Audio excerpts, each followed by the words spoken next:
بسم اللہ الرحمن الرحیم۔ السلام علیکم۔ آج ہم تدوین نصاب کی اہم سماجی بنیادوں پر گفتگو کریں گے۔ نصاب سازی میں سماج یا معاشرے کو مد نظر رکھنا بہت اہمیت کا حامل ہوتا ہے۔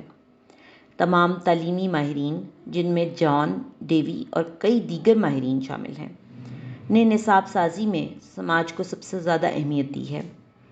ان مفکرین کے مطابق نصاب سازوں کے لیے ضروری ہے کہ وہ تدوین نصاب کے دوران درج ذیل سماجی بنیادوں کو مد نظر رکھیں، جیسے عقائد، سماجی اقدار، معاشرے یا سماج کی نوعیت، معاشرتی تبدیلیاں، معاشرے میں اسکول کا کردار، جدید معاشرے کی ضروریات، اقتصادی حالات، خاندانی تعلقات، باہمی تعاون، علاقائی اور قومی مفاد میں توازن۔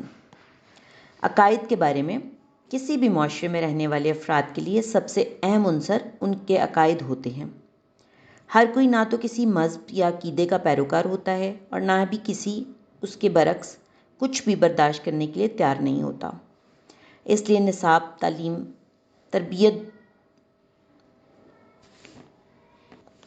عقائد کسی بھی معاشرے میں رہنے والے افراد کے لیے سب سے اہم عنصر ان کے عقائد ہوتے ہیں۔ سکڑتے ہوئے انڈس ڈیلٹا ہر سے کوئی کسی نہ کسی مذہب یا عقیدے کا پھیلتے ہوئے پیروکار شہر ہوتا ہے۔ کراچی میں ہجرت کر چکے ہیں عقائد کسی بھی معاشرے میں رہنے والے افراد کے اور لیے ہزاروں سب سے موہانوں نے اہم عنصر زمانوں ان سے کے عقائد ہوتے تیرتے ہیں۔ ہوئے اپنے گاؤں ہر کوئی چھوڑ کسی نہ دیے۔ کسی مذہب یا عقیدے کا پیروکار ہوتا ہے پاکستان کی اور کسی بھی حسین صورت میں اس کے برعکس کچھ بھی برداشت کرنے کے لیے تیار نہیں ہوتا۔